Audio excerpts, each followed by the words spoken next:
Welcome back. Let's continue our journey through the backstory of the Warcraft games. In 2010, the Cataclysm changed the world of Warcraft forever. Stranglethorn Vale and the Barrens were split in half. Thousand Needles was flooded. Desolace turned into an oasis. But why? Well, because of Deathwing. Yeah, but why? In previous videos in this series, we touched on how the world was infested with old gods who wanted to corrupt everything. Now, Deathwing was the dragon aspect of Earth, and he could feel the weight of the world all around him, pressing in, crushing him. Agony. The old gods promised to relieve Deathwing of this burden. Deathwing accepted, and now Deathwing was a pawn of the old gods. The elemental realm of Earth is called Deepholm, and it's the closest thing that Deathwing has to a home. He's been hanging out in Deepholm for the past couple of decades, and here, the old gods have been energizing Deathwing's body. Lava and fire run through his veins. Deathwing exploded out of Deepholm, shattering the elemental plane and causing the Cataclysm, reforging much of the world.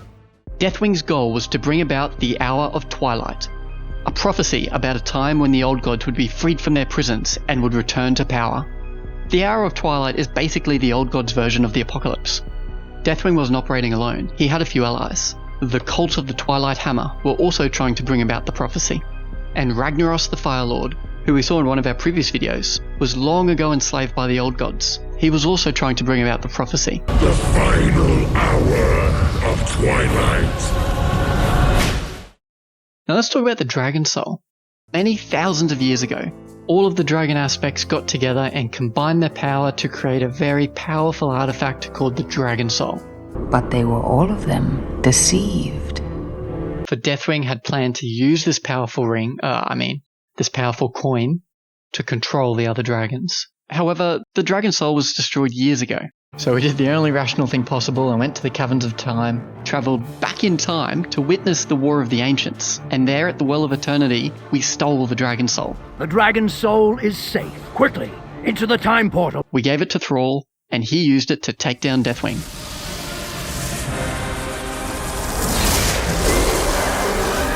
And that's how we put Deathwing out of his misery. Now let's just backtrack a little bit. While all of this was going on, with the whole world shattered by the Cataclysm, Thrall was having trouble talking to the elements of the world. The elements remain silent. So he decided he needed a holiday. And he took off to Nagran to try and, discover himself or something. In his absence, Thrall appointed Garrosh Hellscream as the new Warchief of the Horde. Now Garrosh was not fond of the Alliance at all, and we had seen him clash violently with the Alliance in the past. So Garrosh wasted no time at all in expanding his lands towards Ashenvale. His armies cut down the Night Elves as well as their trees. The Forsaken invaded Gilneas, and Garrosh led an assault against Theramore. Alliance blood spills. This pleases me, General.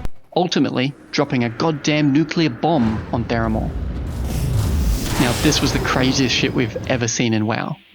And as you can imagine, the destruction of Theramore made Jaina, who was the leader of Theramore, very, very unhappy. This aberration destroyed everything.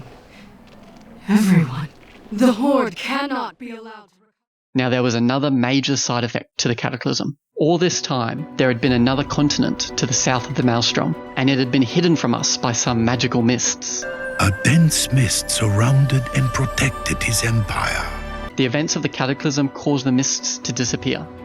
And so the Alliance and the Horde found Pandaria, and they waged a war over this newfound land. We soon discovered that the land of Pandaria had been corrupted by another of the old gods, this one called Yar-Sharaj. Now Yar-Sharaj was mostly destroyed by the Titans a millennia ago, but the heart of the old god remained, quite literally, and was imprisoned beneath the earth. The land of Pandaria was plagued by evil remnants of this old god. These remnants were called Shah. Now the new Warchief of the Horde, Garrosh, was hungry for power. He discovered the heart of the long-dead god buried beneath Pandaria. To bring the heart back to life, he dropped it into the magical pools in the Vale of Eternal Blossoms. The heart corrupted the Vale. Garrosh then took the heart to Orgrimmar, where he drew upon the power of the heart to empower himself. Garrosh's lust for power and his warmongering led to a civil war amongst the Horde. Sylvanas and I have both sent ships to support Vol'jin's revolution. The Alliance and the Horde banded together and led an assault against Orgrimmar to bring Garrosh to justice.